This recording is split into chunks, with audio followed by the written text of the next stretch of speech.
cosmetic upgrades with safety in mind. Introducing the Adrenaline Off-Road 12-row Switchback wheel lights. So you have to lighten up that sign all the way over there.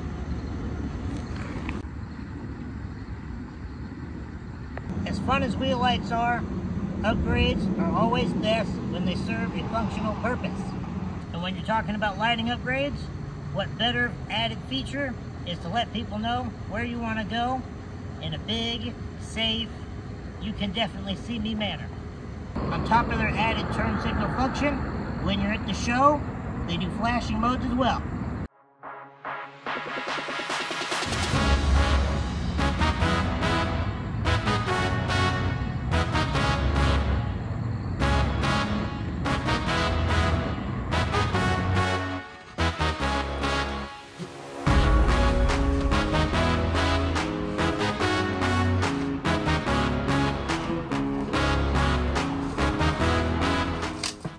Another box. That's always my favorite. Boxes inside of boxes. Look at this installation guide. It's like a fancy little printed book. I mean, look at that. Talk about some instructions. You see that? Come here. You were just talking about wanting better instructions on things. Yeah, my last instructions for a major install were black and white blurry pictures, so this is definitely a major upgrade.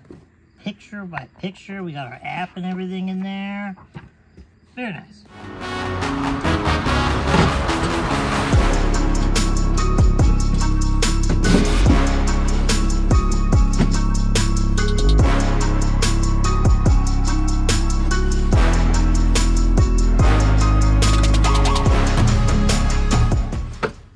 Alright, so without diving into the instructions, this is what we got. We have our 4 rings, of course. We got lights, top and bottom, which is going to do wonders to our light output as far as actually shining outside of the wheel. Normally when you have it just on the outside and then it shines out, but to get this light to then reflect inside your wheel just doesn't really happen. But then when you have it here and it shines this way and that way and all of that, it does a much better job at actually being a wheel light. Of course, we have the 2 leads, top and bottom. And over here we do have our control box. We will obviously have our 4 leads from each wheel light, our main power connectors, and then I guess left turn signal and right turn signal. And then the signal will go from there into the box and it will tell our wheel lights what to do. But first, to really get us started, we're going to employ our tall help behind the camera and get our wheels pulled off and put it up on some jack stands so that we can just get to taking off all the old stuff and put our new stuff on as efficiently as possible.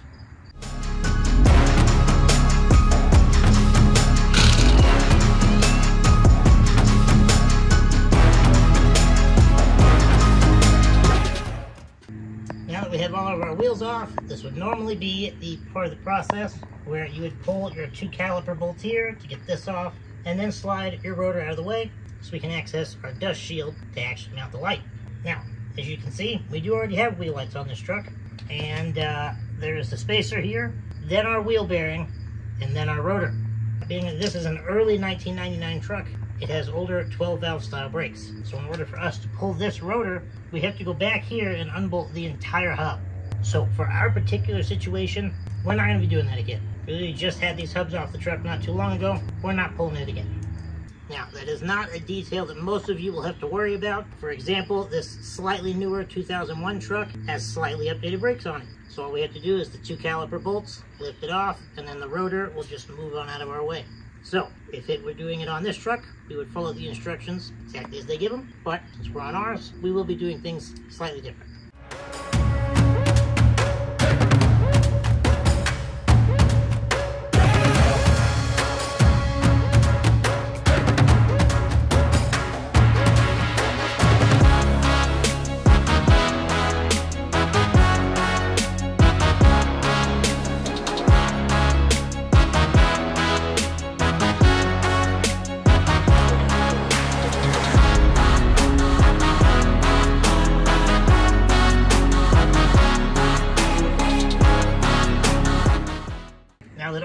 Stuff is off, it is time to prep our new rings to go on.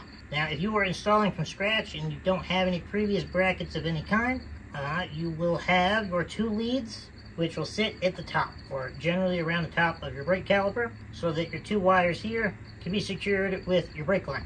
And then you will notice we got zip ties on 1, 2, and 3 of the brackets, but this whole section down here is not attached, so that you can take these 2 brackets, depending on your vehicle, and either use one, both, or neither. And they do have Phillips screws to remove them right there. And once you're done, you just pull your little tape here and resecure your ring. But since we already have brackets from our last install like I was talking about, we're going to be removing these brackets. Before we get on to my exact method, slight correction. The instructions say in big red letters, please ensure that at least 4 of the 5 brackets are used. So those bottom 2 I said you could pick, you have to pick 1 and leave the other one to ensure that the warranty is intact. Now, further speaking of the warranty, again, big red letters. It is an absolute requirement to use 8 screws per wheel ring. Our warranty does not cover half-ass installation. Now, I don't know how great the lighting is under here, but due to our brake situation and having to remove the entire hub to get to this brake dust shield, again, most of you will not have to deal with this. We attached our brackets a little different. Now, they do have a little bit of jiggle room, as you'll see, but we have a lock nut and an actual bolt holding each one of them on. So while they do jiggle a little bit for us to get the ring in it, there's no chance that any of these can actually loosen up and then come off of the truck at all. As you can see, right here, we took our little C-clamped brackets, slipped our ring in from behind, and we have it secured with zip ties. Now, before you get all bent out of shape about the zip ties, hear me out. 1, we've been doing this for years and it works just fine. Not that you should do it, we read the instructions clearly, but that's what we're doing. So if you come in here, this is nice and sturdy, not going anywhere. Just the right amount of flex room so things don't break, but when we need to get our brakes off here, we can clip some zip ties, push the ring back, service our hub, brakes, whatever we need to do, and then slip it back off. Versus if we did bolt this up, as everybody else should do, we would then have to come back here and remove literally the entire hub, and then try to finagle this all apart. And it's just, for this particular setup, it's a nightmare. For the rest of you guys, just follow the instructions. Same situation here on the rear, except we have drum brakes, so it will actually, in the end, be more secure. You can see we have our bracket prepared, but we are going to have to change this bracket and that one. We're going to have to unbolt them and slide them in just a hair. You can see we do have a nice big lock nut and an Allen bolt, so these are not going anywhere. Once we get 4 of them in there with our zip ties, I'll be able to come over, grab this thing, and lean on it, all in my little Dwarf weight, and it'll be nice and solid. For this particular drum setup, you can actually take the stock brackets and then bolt them to the back main support cover here, just as we did ours, and completely avoid the zip ties here in the rear. If your drums are too deep, for example, the truck behind us, the drums are easily that much wider than the ones on here. Adrenaline Off-Road does sell a drum kit bracket thing specifically for this purpose. That such thing did not exist when we got this whole setup here, so that's why we're going to continue rolling with it. But bolt this sucker up right as we have, or grab their brackets and you'll be set. Now that we have all of our lights nice and securely mounted on all 4 corners, we're going to grab our lead wires, get them attached to the lights, and start running them up to the front where our control box will then be installed. For example, our wire is nicely tucked over here, connectors out of the way, follows our brake line here, and then we will curve it right there. It'll go over and up here. And since our soft line has plenty of slack go up and down with our suspension, so will our wire.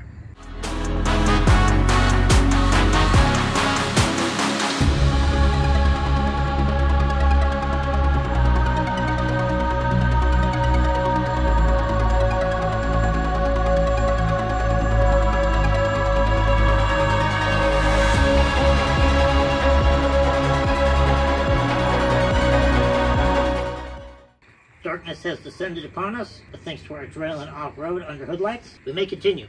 This is the first step in the instructions, but the last one we're getting to.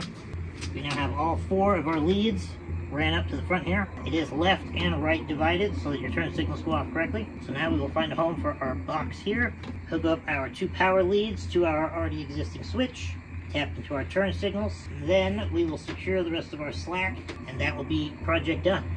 It is now the next day because I scrapped the reusing the existing switch idea. We are just going straight to the battery per the instructions. Day 2 of install is already getting dark and raining on us. But again, thanks to our Adrenaline Off-Road under hood lights, we are continuing on. So we have our control box here. We have our main power lead with our fuse. We got our white add-on wire to the red. We got our black extended here to our ground. And then for our signals, we tapped into our boost auto mirrors. Driver's side here, passenger side there. So we're now completely wired and functional, other than tying up these wires down there. So we have our little remote here. There we go.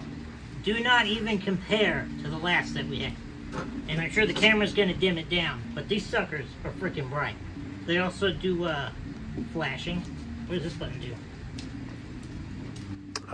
That changed the hood lights. Interesting. Oh, alrighty. A flash. Breathing. That's not doing anything. Nope, that's the hood lights again. And a wig-wag, it calls it. We're probably not going to use those. We're just going to do white.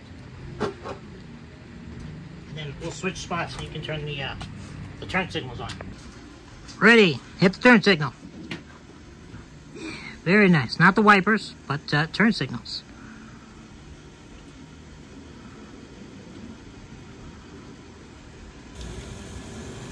There we go. Now hit the signal.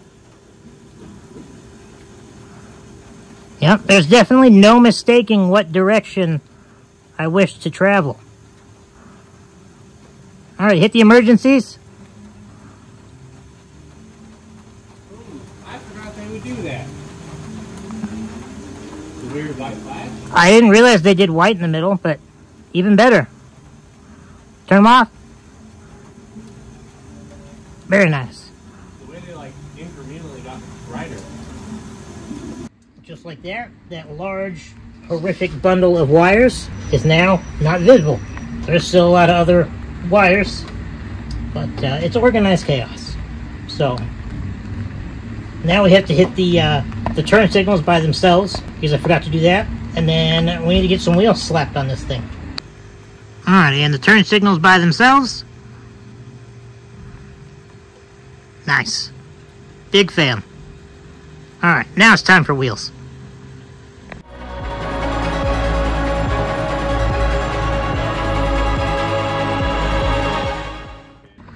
First note, before even getting the wheel on, it actually lights the wheel up, because there's lights on the inside of the ring, like I was saying, giving us all that light. I mean, it's night and day, literally. Before, you could hardly even tell the wheels were red at night, because there was so little light coming forward. There's so much light actually coming out of the side of the wheels now, you know, because they're wheel lights. You can see the shadow of the wheel spinning. Yeah, there. A little bit hard to tell through video, but There, look out that window, you can see. Oh, that's clear. Clear as day. So now everywhere we go, we're just going to be doing shadows like this. Alright, hit the turn signals for the first time. You ready? Look up there. Are they on?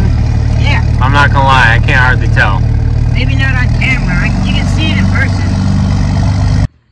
We are now getting one of the polished JTXs put on up front, so we can see what the wheel lights look like with those, and with something more off-road oriented and not as big and shiny. Sun's starting to go down. We'll see what they look like. Much better. We'll go back here. I mean, they still do something when it's this light out. It's not quite as noticeable as the polished wheels. Like, come over here and look at that angle and how much it lights it up, because it has that inside hoop light. Like, all of that reflection on the barrel would be hardly anything at all with the last set. Alright, I'm gonna shut them off for now so we can see. Oh, that is fantastic. It really does light up the entire wheel, even in the daytime. And go all the way back here. Very nice.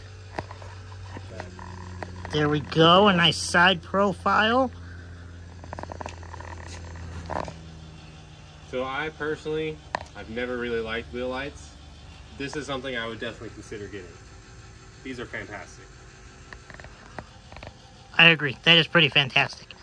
I feel a little bad that we're getting rid of these wheels now because they look so good with this, but I'm sure we'll get the same effect from our red 24x14s that we will be keeping.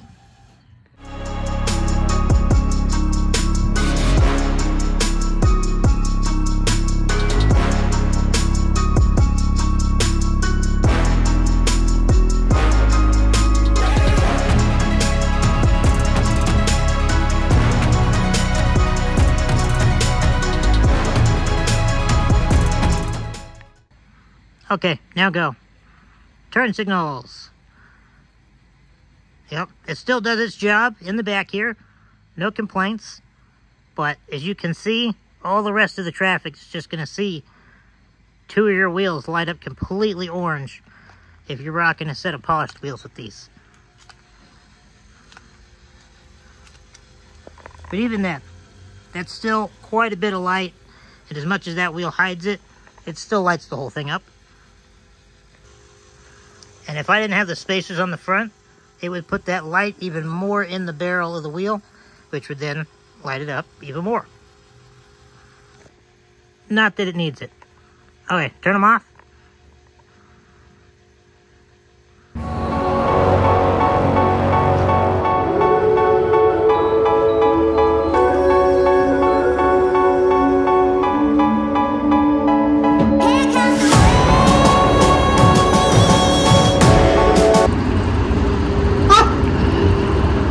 Oh, that's slick, man.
that is going to wrap up our installation and initial testing of our new 12-row Switchback wheel lights that you can pick up from AdrenalineOffroadOutfitters.com using discount code SUPERDWARF. Link will be in the description below, and I will see you in our next video where we are getting to some 5-inch straight pipe goodness.